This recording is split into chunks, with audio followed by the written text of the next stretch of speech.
What's good, everybody? Today's video is level 2, how to read level 2, what you want to look for when you're watching level 2, red flags in level 2. So pretty much, since I'm a momentum breakout scalper, level 2 is very important. It shows me the open order book basically. So what level 2 is, it shows you at each price the amount of buy or sell orders. So let's say a stock is trading at $184.50.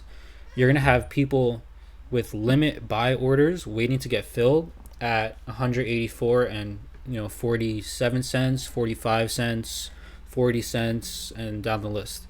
And then you have people with their limit sell orders waiting to get filled at 184.51, 184.53, 55, 56 to infinity. So level 2, basically what it is, it shows you the amount of buyers or sellers at each price, and those orders are all limit orders, so there's no guarantee that any of them will get filled. So for example, if we go from 184.50 and shoot straight up, don't pull back, the person with their limit buy order at 184.45, they won't get filled because the price has not come back down to reach their order yet. So level 2, it just shows you, for us to go in either direction, how many orders have to get filled. So it's kind of like a resistance kind of thing. So a lot of times when you're watching level 2, you're going to see walls. So if you're playing 185 break to the upside, you might see a big wall at 185. So at 184.90, you might see 5 orders sitting there on the ask. 184.93, you might see 3. 184.95, you might see 10. 184.98, you might see 6. But 185, you might see 1,000. Just for example, these are all like hypothetical numbers. So that for us to go through 185, you're going to need more volume and momentum because there's a big wall, a lot of sellers waiting to get filled. If those sellers get filled, depending on what's after 185, there's a good chance we have a decent jump through. So it might be a 10-cent jump, it might be a 15-cent jump. It really depends on the stock. Some stocks move more than others. So Netflix, for example, if Netflix is breaking 400 to the upside, it can break by 50 cents. It could break by $1. Apple, if it has a break, it might only break by 10 cents or maybe even less than that. So it is important to know your stock, generally how much they move off of those key level big wall breaks, so you can anticipate what's going to happen after that break. So if we come into that area pretty strong, there's a good chance that wall is going to get broken. But the number one thing you want to see is volume and momentum continuing through that level. If you see there's no volume going into a big wall, there is a chance we pull back slightly, and for us to go and break it, that is what you need. So let's say you play it one time, you stop out. If there's no volume the second time, I wouldn't play it again, but that's beside the point. So level 2, think of it as, let's say you have the red, better way of putting it, the green team buyers and then the red team sellers. So you have an equilibrium, which is where the price is trading at right now. So let's say 184.50. All the green team is every price below that, and then the red team is every price above. So the red being sellers on the ask, and then the green being buyers on the bid. There's a whole bunch of bids, a whole bunch of asks. So now for this equilibrium price to move, you need either buyers to overtake sellers at wherever their first resistance level is, or vice versa, sellers overtake buyers. So for example, let's say the two areas where the closest bid and ask are 184.45 and then 184.55. So 10 cents, and then the stock is trading at 184.50, just hypothetically. So if buyers are very strong and aggressive, they're gonna move their bid up to maybe 184.50, 184.53, then 184.57. So knowing that the closest ask was at 184.55, you know that the bid pushed the ask out of the way. So you want to consistently see that happening with bigger jumps on the movement of the bid price. So let's say you're going from 184.45, you go up to 184.50, 184.55, 184.60. Those are all 5 cent incremental jumps. Now let's say at 184.60, the bid jumps another 10 cents, so it goes to 184.70, and then it jumps 15 cents, it goes to 184.85. That is a good sign of momentum building before that 185 level gets there. So usually you have volume backing up a move like that just because it's a lot of orders getting filled. Heavy momentum usually comes with a lot of volume, unless if there's literally like no ask orders and they're just pushing it up, but usually it still comes with volume. Volume is one of the number one indicators you should look at regardless. But so let's say that happens. You want to see that momentum following through to the 185 break, and if you are looking to hold past the break, you want to see it continue past that. Once you start seeing that 15-cent incremental jump go to a 5-cent incremental jump, for example, it doesn't mean to really sell yet. It's just a sign to start watching out for a pullback. It can be a big pullback, can be small. There's more that goes into it than just, all right, so now the incremental jumps 5 cents. Let me get out here. You can play it that way, but I personally don't. Usually futures are a good indicator, volume, and other things like that. So seeing bigger incremental jumps into your level and past your level is a good sign that you can hold a little bit longer for a bigger move. So that's that. What I do want to do, I've been telling a lot of people about a video I've posted in the past. If you guys want to check it out, it's called 27% scalp in under 1 minute, posted 5/30/23. So May 30th it was posted. It's a trade on Netflix. So let me share my screen. Boom. So okay, this is my setup. This is level 2 right here. This is time and sales. These are two very different things. Level 2 is the open order book. So a good way of looking at what's on my screen, the chart is historical data. It's everything that's happened in the past. The time and sales is present. It's what's happening right now. And then level 2 is like your future. For us to go up or down, these have to get filled. So you have the past, present, and then the future. It's an interesting way of looking at it. So yeah, if you guys like that, then cool. So you can see 8:30, 8:45, 9 o'clock, 9:15, 9:30. These are all in the past. These orders are all what's happening right now. So this is the latest order that got filled, this size at this price, and you can scroll down and see pretty much everything. And these are all the level 2 levels that the bid is where buyers are set up at, and then the ask is where sellers are set up at. So for us to move up, we have to get these orders all filled, and for us to move down, these orders have to get filled. So let's say we're trading at 397.49, and then the bid is at 397. We can drop to 397, but if this holds, then obviously we're not going to go below that. Once these orders get filled, then we have room to the next one, which is literally just 2 cents, and then going on. So let me skip to the actual important part of this video. So my trade plan on this was, I'm looking at the 400 area break into 402, and I get in a little bit before the break to anticipate the break. Usually when you're a breakout scalper, you want to get in before the break to catch a premium flip, but that is beside the point of this video. I want to see where I buy. Okay, so I'm in here. Let me just meet this. And let me zoom in for you guys. So you have level 2 right here. This is what, since this is what the video is about, I would focus on that, obviously.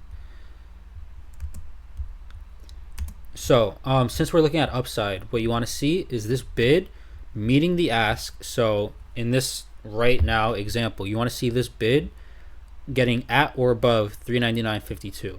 That is a good sign that buyers are in charge and they will push the stock up. If you see the other happen, then it's a little more of a red flag.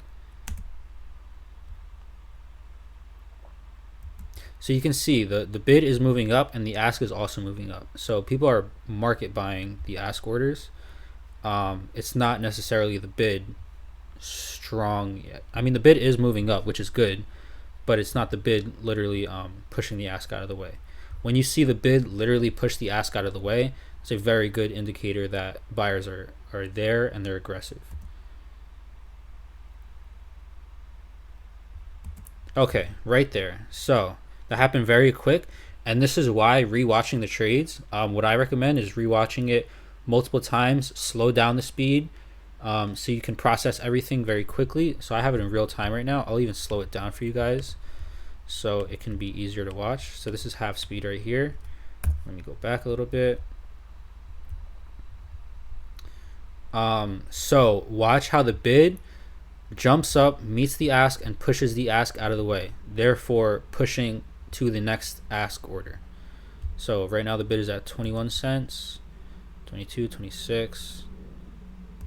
Boom, right there, 58. And then the ask was I think like 60 or something. Boom, and then 66. So you know that all these ask orders, they got filled, and now the bid is sitting where the ask was. So that's a good sign. You do want to see that continue. Obviously, it's not going to be a straight shoot up with literally no pullbacks. There are going to be slight pullbacks. But let's say you see the bid moving up in 30-cent increments. You don't want to see the pullbacks be $1 or something like that, for example. You want to see it more like 10 cent or something like that, showing that when there are good moves, that the buyers are the ones making the bigger moves, not the sellers. So let's continue. Okay, so right there we have a little bit of a drop off. So that's something to watch out for, and it's right at the 400 level pretty much.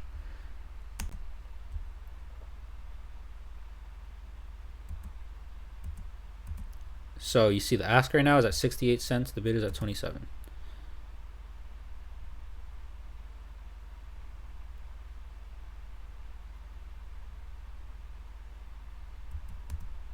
Boom, right there. So that happened. It happens really quick, which is why the more screen time you get, the more it's gonna help you. But the bid jumped from, it was like 27 to 50 to now 70, and it pushed the ask out of the way. So if this continues happening, we're gonna break through 400 with no problem. Right now the ask is at 87 cents. So let's see what happens.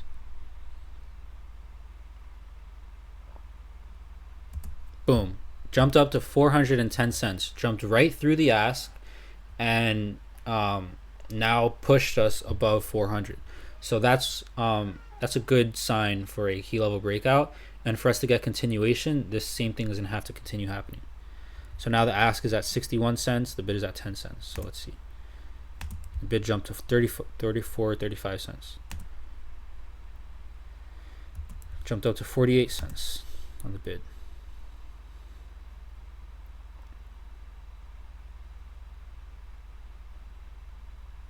So this whole time we're sticking around the same level, so we want to see what's going to happen. The ask is at 67, bid is at 40. So right here we're holding the 400 level, so let's see how this plays out. We reclaim 400 very quickly. Ask is at 69 cents, bid 25.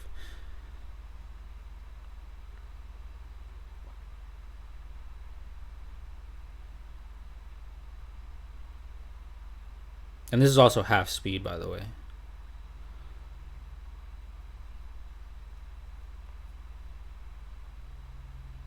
So we're holding this 400 level right here, which is very important. You want to see this level hold.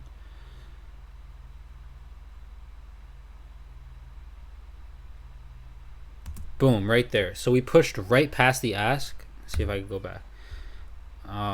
So the ask is 46, 65, 64. Oops. Oh, my dog's here.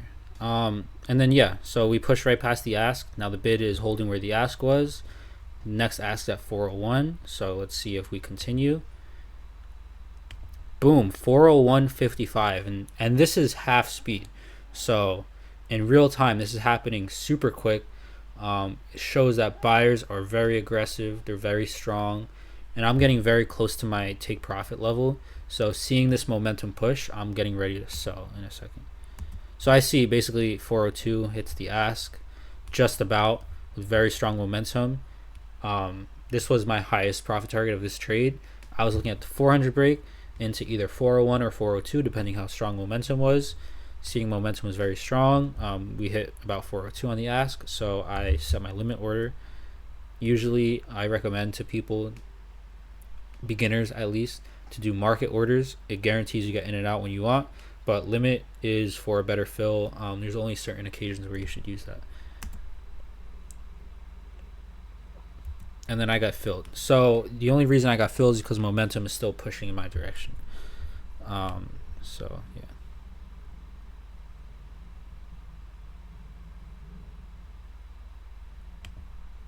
Okay. There, for a brief second, you were able to see a small wall. Another thing, level 2 on Thinkorswim is not as good as level 2 on interactive brokers. So if you are on Thinkorswim and want more information on your level 2, bigger wall sizes, you're able to scroll down and stuff. Consider using interactive brokers. You just have to pay like $100 a month for it. But Thinkorswim is free. Level 2 is alright, but it's good enough to learn. So okay, what I want to say here is there's a small wall at 402, 35, and then you multiply these by 100. So 1 is 100, 35 is 3500, 700. Yeah, but time and sales, these are all the actual orders. Like that's 4 orders, that's 1, 5, 15, 100, whatever. So you see a wall there at 402 for us to get filled. Since we're right off open, volume's going to be okay. Like it's not going to be a problem really. You just want to see this momentum continue. Usually you want to see this bid coming up to about that 402 level. So you saw that we that ask went away for a second, but we reclaimed it really quick.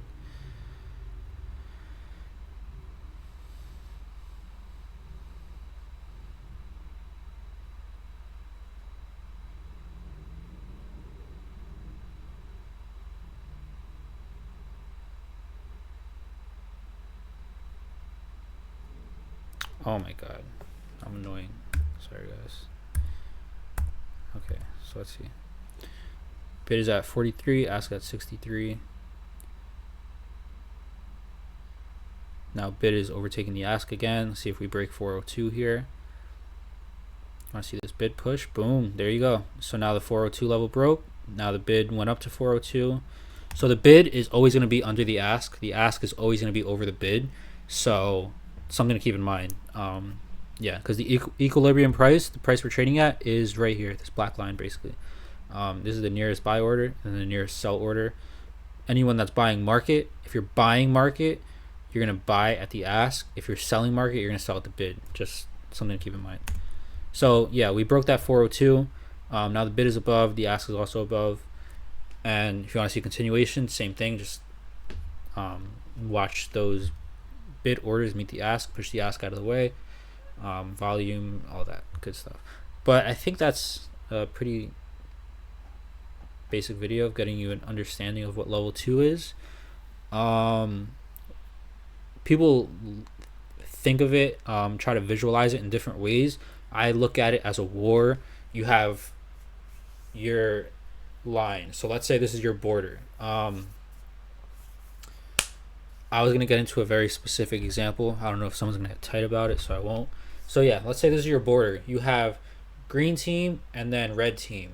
So you have different lines of whatever you'd call those guys. You have the front line and then everyone past that. Once the green team comes, kills all the red's front line, pushes up, now the next line is the red's front line.